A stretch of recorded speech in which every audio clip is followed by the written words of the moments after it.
Hello students, welcome back to my channel Shiksha competition. और आज हम यहाँ पर पढ़ने वाले हैं हिंदी कहानियाँ, जो यूनिट 7 है हिंदी कहानी। उनके सारे जो मेन क्वेश्चन है वो हम यहाँ पर देखेंगे और इनसे आपको आइडिया भी लग जाएगा कि किस प्रकार के आपके क्वेश्चन पूछे जाने हैं एग्ज़ाम में। 18 जून को एग्ज़ाम होना है हिंदी का, तो आप सभी उसके लिए तैयार कर ही रहे होंगे। और बाकी ज़्यादा से ज़्यादा अब चीज़ें नई ना पढ़ें, बल्कि आप रिवीजन करते रहें। तो उसी क्रम में हमारे जो टॉपिक है ये यूनिट 7 हिंदी कहानी का आज का है। और प्लीज़ चैनल को सब्सक्राइब ज़रूर कर लें, लाइक करें। सिर्फ 1 सेकंड का समय लगता है, लेकिन आगे वीडियो बनाने के लिए मोटिवेशन आपके सब्सक्राइब से ही आता है। तो प्लीज़ इतने मतलब कई घंटे एक वीडियो के बनाने में लग जाते हैं और आपको सिर्फ 1 सेकंड का समय लगता है। आप ये ना सोचें कि किसी का भला ना हो जाए या कोई आगे ना बढ़े। तो कहते हैं कि जो शुरुआत होती है ना, वो ज़ीरो से ही होती है कभी ना कभी।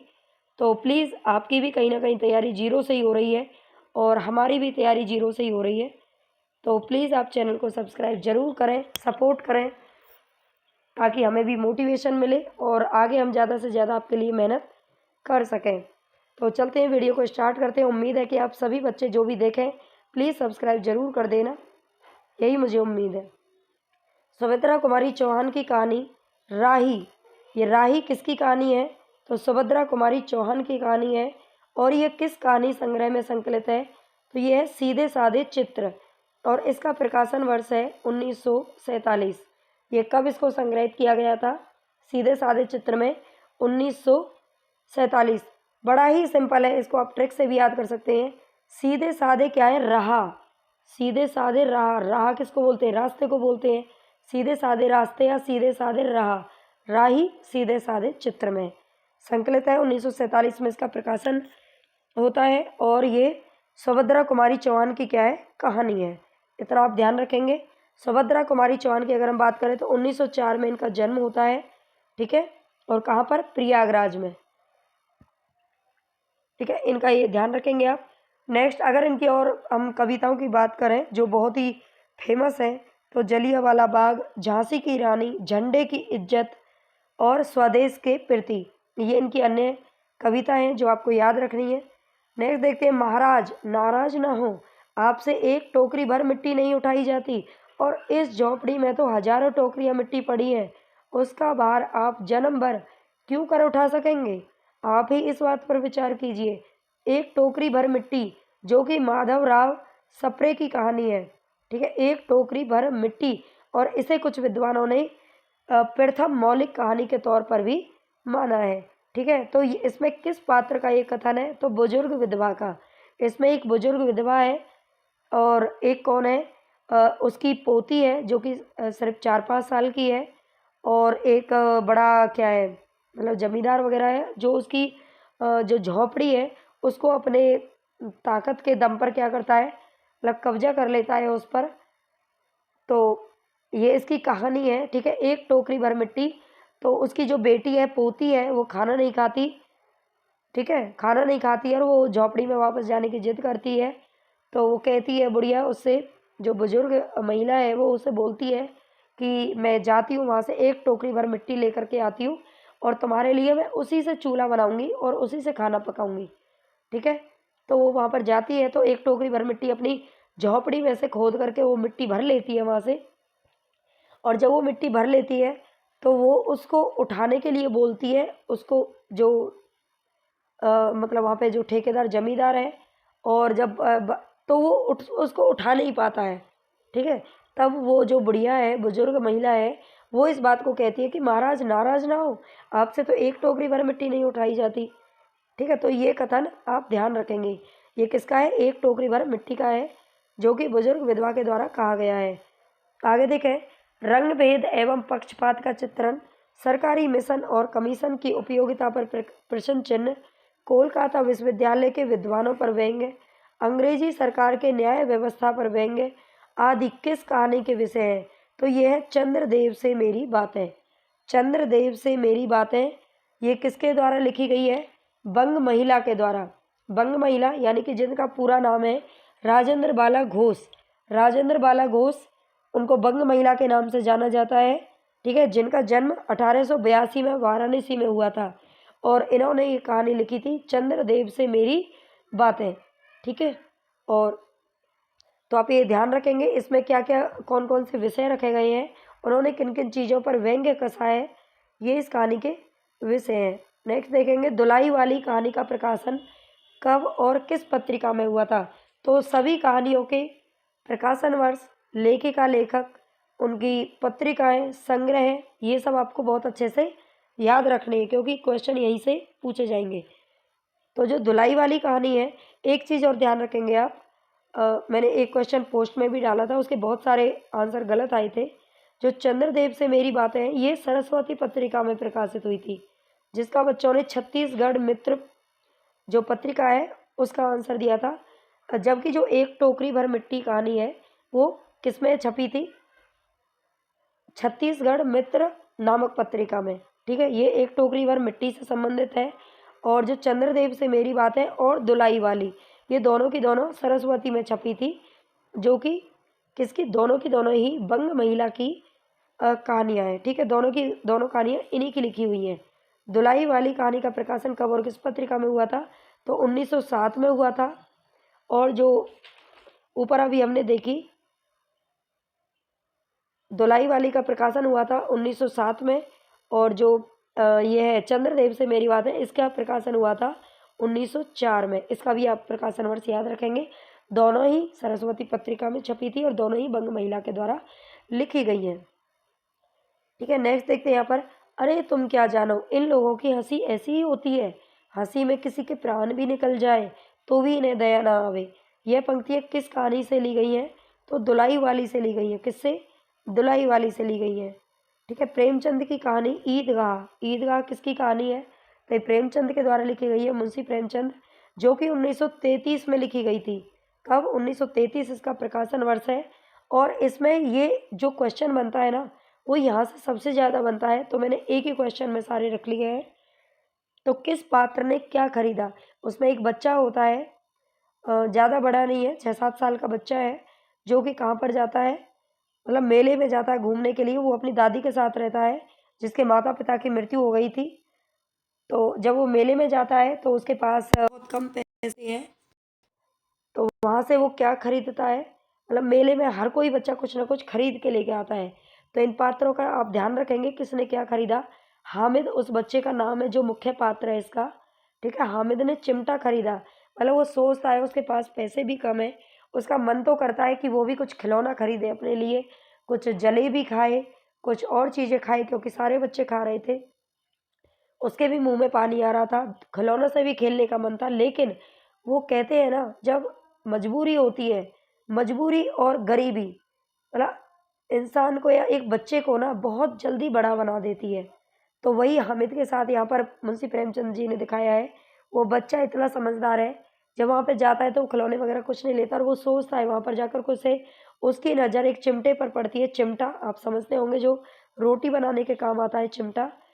उसने सोचा कि मेरी जो बूढ़ी माँ है, बूढ़ी दादी है, वो प्रतिदिन चूल्हे पर खाना पकाती है, तो चिमटा नहीं है घर पर, और उसके बूढ़ी दादी के हाथ जल जाते हैं। तो वो ये सोचती है कि चलो मैं एक चिमटा ले लेता हूँ, मेरी दादी के कम से कम काम तो आएगा।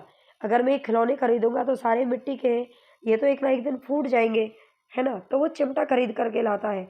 तो इस कहानी का यही विषय है कि जो बच्चे होते हैं, मजबूरी और गरीबी उन्हें किस तरीके से उनका बचपन उनसे छीन लेती है और बड़ा बना देती है। अपनी उम्र से ज़्यादा समझदार हो जाते हैं वो बच्चे, ठीक है, जो ज़्यादा परेशानियों में पलते हैं।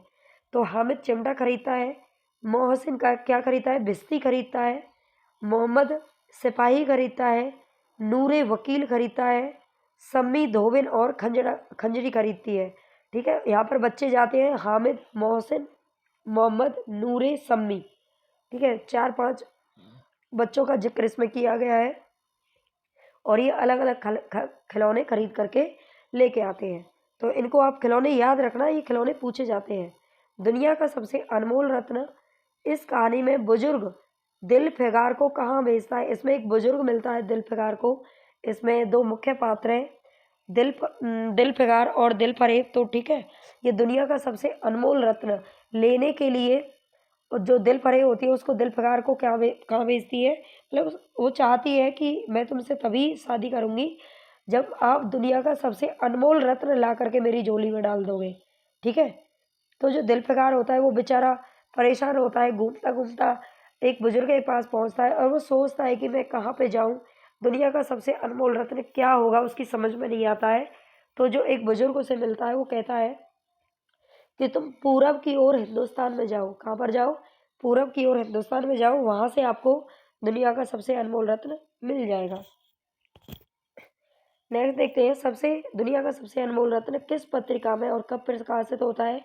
तो 1908 में जमाना पत्रिका में प्रकाशित होता है। दुनिया का सबसे अनमोल रत्न जमाने के साथ बदलता रहता है। ठीक है, जमाने के साथ बदलता रहता है, तो आप ऐसे ट्रिक लगाएं। जमाना पत्रिका में प्रकाशित हुआ था। और जो ईदगाह कहानी है जो हमने देखी थी वो चांद में प्रकाशित हुई थी। किसमें? चांद पत्रिका में। ये भी आप ध्यान रखेंगे, बहुत सिंपल है। ईद पर क्या होता है? ईद पर चांद जो होता है बड़ा ही महत्वपूर्ण होता है, मतलब चांद को देख करके शायद ईद मतलब कंप्लीट होती है, पता नहीं ऐसा कुछ है। जैसे करवा चौथ का व्रत होता है ना, चांद देख करके खुलता है, तो ऐसे ही होता है कुछ। ईद पर वो चांद देखते हैं, है ना, तो चांद बड़ा ही इंपॉर्टेंट है। तो ईद का चांद हो गया, आप ऐसे कुछ भी ट्रिक लगा लेना। आगे देखते हैं, किरण, नरेंद्र, किन्नरी, मोहन, योगीश्वर किस कहानी के पात्र हैं? तो ये है कानों में कंगना। कानों में कंगना क्या है? कहानी का नाम है कानों में कंगना। और ये इसमें जो ये पात्रों के नाम दिए हुए हैं, किरण, नरेंद्र, किन्नरी और मोहन। ठीक है, योगीश्वर, योगीश्वर जो है वो नरेंद्र का क्या है? गुरु है, और उसके बाद में ससुर जी भी बनते हैं। ठीक है, ये इसके मतलब पात्र है। किरण और नरेंद्र क्यों कौन है? मतलब किरण से वो बाद में क्या करता है? शादी करता है। तो ये कानों में कंगना के क्या है? पात्र है। ठीक है, इसका आप ध्यान रखेंगे। और ये किस पत्रिका में प्रकाशित होती है ये भी आप ध्यान रखेंगे। इंदु पत्रिका में 1913 में 1913 में प्रकाशित होती है कानों में कंगना, इंदु पत्रिका में। नेक्स्ट देखिए, वैसे नेक्स्ट ही क्वेश्चन है, चलो कोई नहीं। कानों में कंगना किस प्रकार की कहानी है? तो ये आत्मकथात्मक कहानी है, यानी कि जो नरेंद्र है वो अपनी आप बीती इस कहानी में सुनाता है। ठीक है, अपनी आप बीती के तौर पर इसको लिखा गया है, जो कि इंदु पत्रिका में 1913 में प्रकाशित होती है। नेक्स्ट देखते हैं, त्याग एवं वीरता, प्रथम विश्व युद्ध की पृष्ठभूमि, देश प्रेम, वचनबद्धता, पूर्व दीप्ति शैली, सैन्य जीवन एवं युद्ध की विभीषिका का चित्रण किस कहानी में किया गया है? तो ये कहानी है उसने कहा था।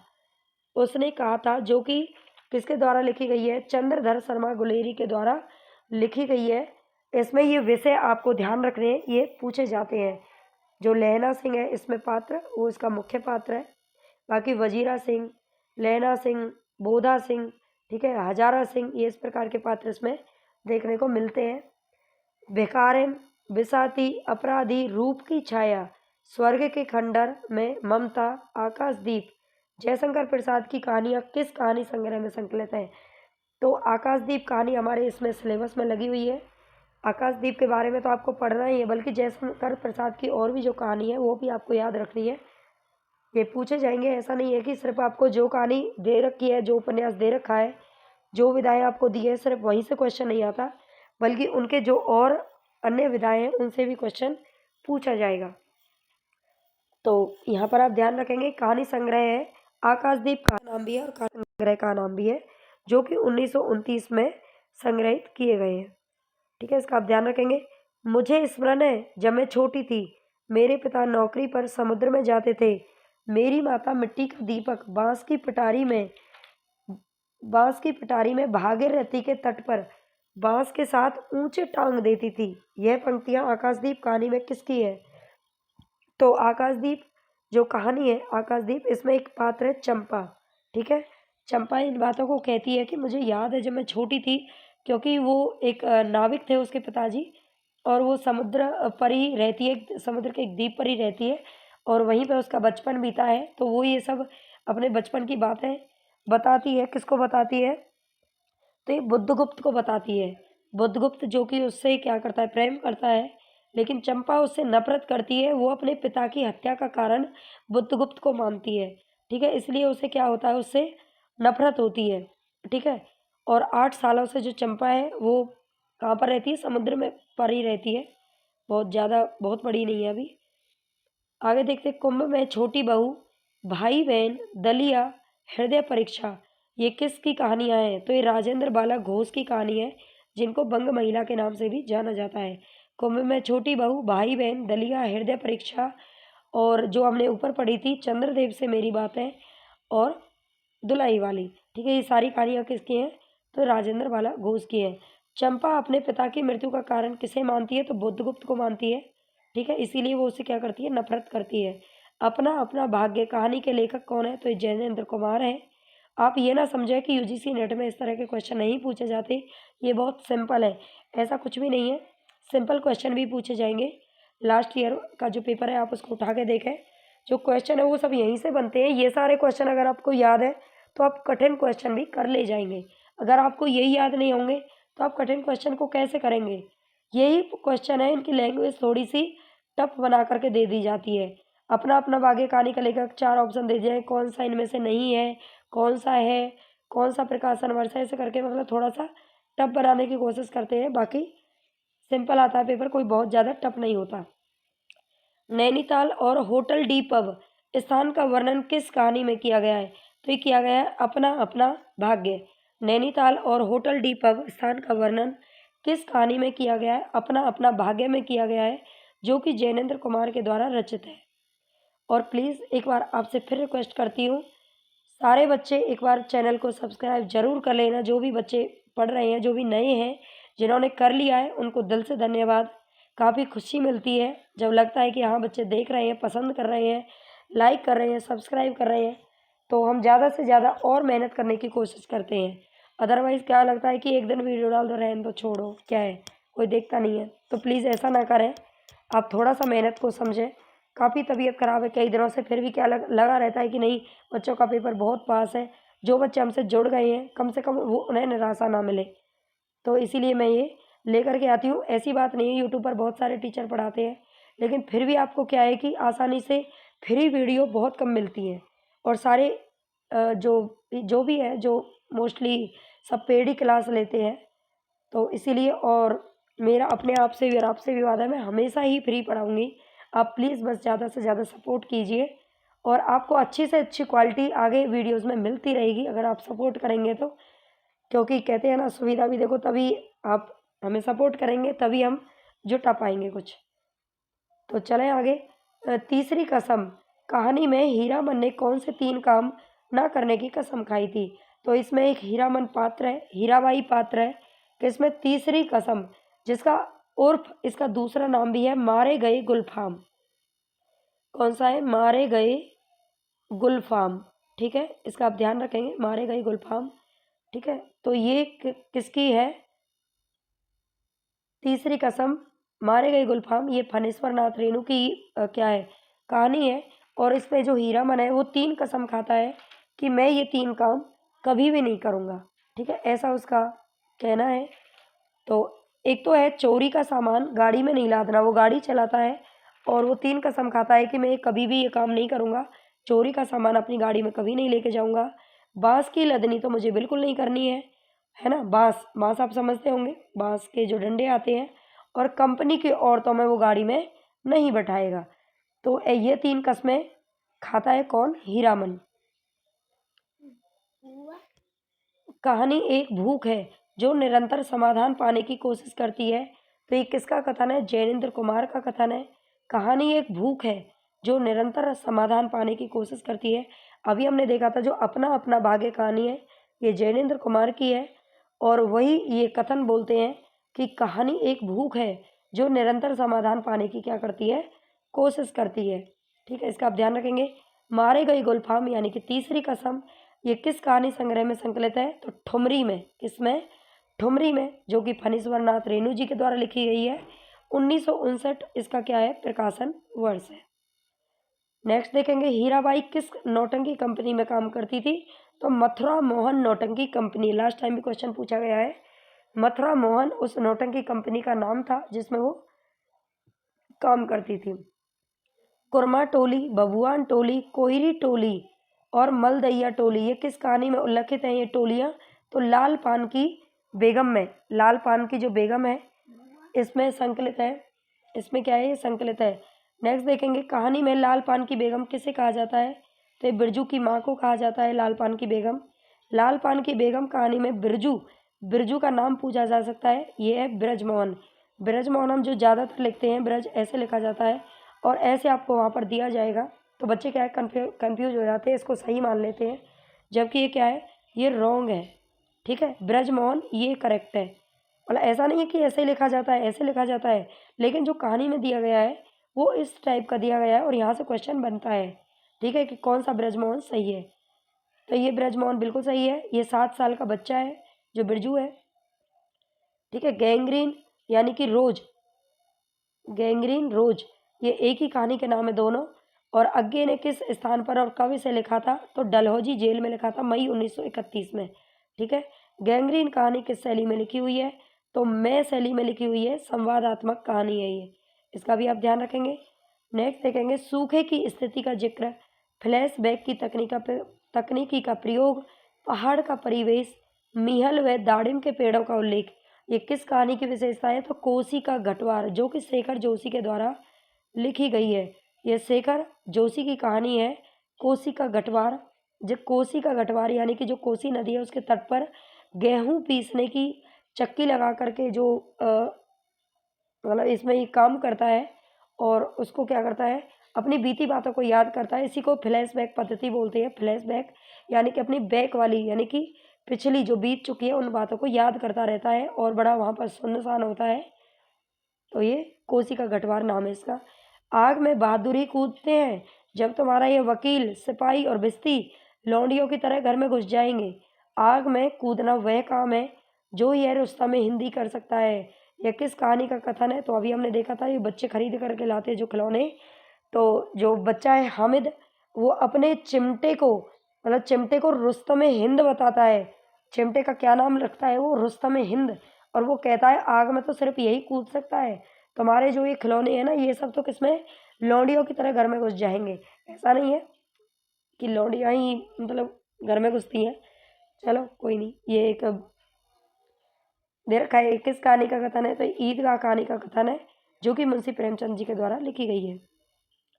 चीप की दावत, चीप की दावत कहानी किस कहानी संग्रह में संकलित है?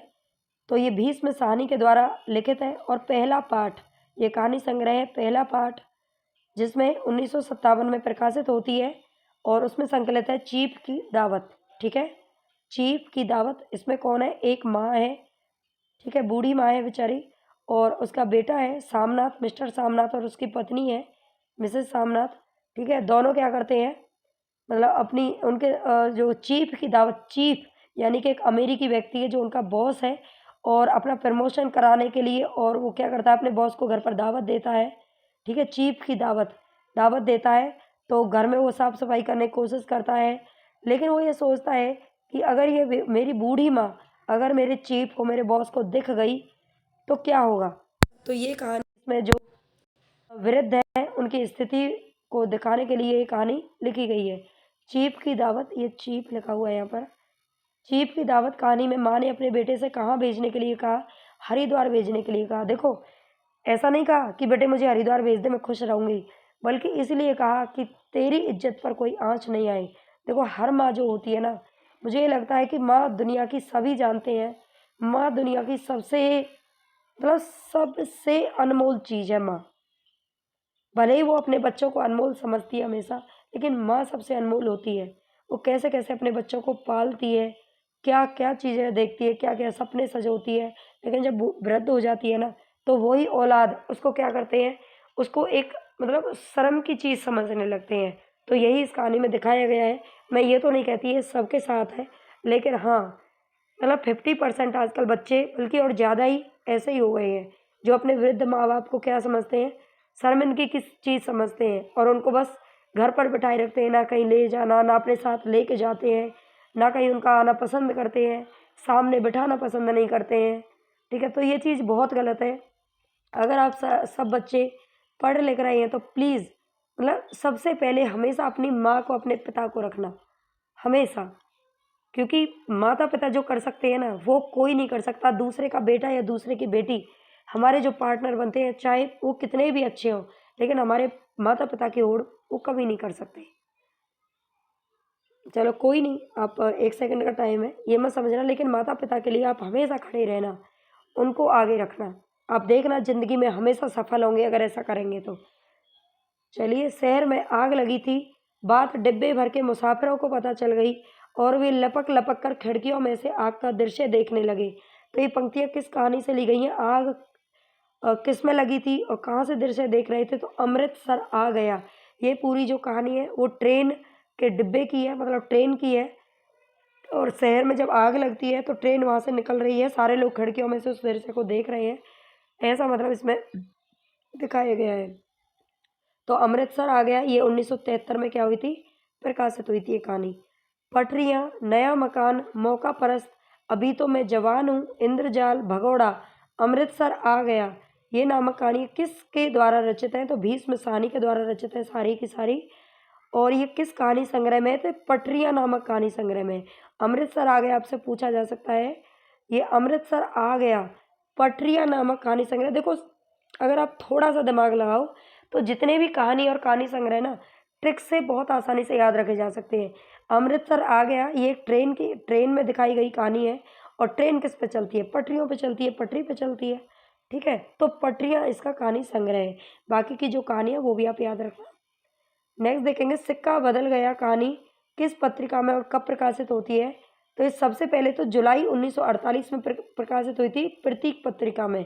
बाद में ये बादलों के घेरे में इसको संग्रहित किया गया 1980 ईस्वी में। ठीक है, तो पत्रिका में पहले तो ये सिंगल प्रकाशित हुई थी कविता के तौर पर, कहानी के तौर पर, और बाद में इसे संग्रहित किया गया था कहानी संग्रह में 1980 में। ठीक है, इनको याद रखेंगे आप। नेक्स्ट देखेंगे, शेरा, साहनी, जौलदार, नवाब, बीवी, फिरोज, इस्माइल, हसीना, ये किसके पात्र है? तो सिक्का बदल गया, जो कि कृष्णा सोबती जी के द्वारा लिखी गई है। साहनी, कुछ कह जाओ, तुम्हारे मुंह से निकली असीस झूठी नहीं हो सकती, और अपने साफे से आंखों का पानी पोंछ लिया। साहनी ने उठती हुई हिचकी को रोककर रूंधे रूंधे गले से कहा, रब तुहानू सलामत रखे बच्चा, खुशियां बख्शे। ये पंक्तियां किसने कही? तो इस्माइल ने कही। जो सिक्का बदल गया कहानी है उसमें साहनी अपनी कोठी को छोड़ करके, अपनी पुरानी हवेली को छोड़कर जाती है। ठीक है, सिक्का जब हिंदुस्तान पाकिस्तान का बंटवारा हुआ था, विभाजन पर लिखी गई कहानी है, तो बेचारी अपना घर छोड़कर उसे जाना पड़ता है। तो जो इस्माइल है वो साहनी से ये सारी बातें बोलता है। नेक्स्ट देखेंगे, माता दीन, कोतवाल, बलभद्र, राम सजीवन आदि पात्र किस कहानी से लिए गए हैं? तो इंस्पेक्टर माता दीन चांद पर। इंस्पेक्टर माता दीन चांद पर, जो कि हरिशंकर परसाई जी के द्वारा रचित है। ठीक है, इंस्पेक्टर माता दीन चांद पर, हरिशंकर परसाई। देखो, चांद पर कौन पहुंच सकता है? भाई शंकर जी पहुंच सकते हैं, हरिशंकर जी। ठीक है, और तो कोई पहुंच नहीं पाता। ठीक है, तो और हरिशंकर जी अपने साथ किसको ले गए? इंस्पेक्टर को भी ले गए। तो ऐसे मतलब थोड़ा सा ट्रिक लगा लेना। निर्दोष को दोषी करार देने पर व्यंग्य, भ्रष्ट पुलिस व्यवस्था पर व्यंग्य, भारतीय पुलिस व्यवस्था की कार्यशैली पर व्यंग्य, चांद के काल्पनिक चित्रण द्वारा भारतीय पुलिस एवं व्यवस्था पर व्यंग्य। ये किस कहानी के विषय हैं? तो इंस्पेक्टर माता दीन चांद पर। पिता कहानी, पिता कहानी किसके द्वारा लिखी गई है? तो एक ज्ञान रंजन के द्वारा लिखी गई है। इसका लेखक आप याद रखेंगे, ज्ञान रंजन के द्वारा। ठीक है, ज्ञान, देखो सबसे ज़्यादा ज्ञान किसके अंदर होता है? पिता के अंदर, जो हमें पालता है। ठीक है, तो पिता कहानी किस कहानी संग्रह में संकलित है? फैंस के इधर उधर, फैंस के इधर उधर, जो कि 1968 में प्रकाशित होती है। ये ध्यान रखेंगे आप। राजा निर्वंशिया कहानी में आए पात्रों का विवरण। राजा निर्वंशिया जो कहानी है, इसमें कौन कौन से पात्र हैं? तो जगपति, चंदा, वचन सिंह, राजा निर्वंशिया, रानी, जमुना सुनार, माँ और चाचा। ठीक है, जगपति कौन है? एक मतलब परेशान पति है, चंदा उसकी पत्नी है। ठीक है, वचन सिंह उनका दोस्त है। राजा निर्वंशिया, निर्वंशिया का मतलब होता है जिसका कोई वंश नहीं हो, मतलब कोई बच्चा नहीं हो, और रानी उसी की रानी है। ठीक है, बाकी ये 2-3 पात्र और हैं इसके अंदर। मरने से पहले मैं एक दफ़ा बर्मा ज़रूर जाऊंगा, और एक सेकंड, तब एक क्षण के लिए उनकी आंखों में गीली सी नमी छा जाती। ये परिंदे कहानी में किसका कथन है? तो ये डॉक्टर मुखर्जी का कथन है। डॉक्टर मुखर्जी जो कि बर्मा के हैं, ठीक है, तो वो इस कथन को कहते हैं कि मैं एक दफ़ा तो बर्मा ज़रूर जाऊँगा दोबारा से। अपनी मातृभूमि को याद करके उनकी आँखों में गीली सी नमी छा जाती है। ये परिंदे कहानी का है और परिंदे कहानी किसके द्वारा रचित है? तो ये निर्मल वर्मा के द्वारा। किसके द्वारा? निर्मल वर्मा के द्वारा। वैसे यहाँ पर दे रखा है।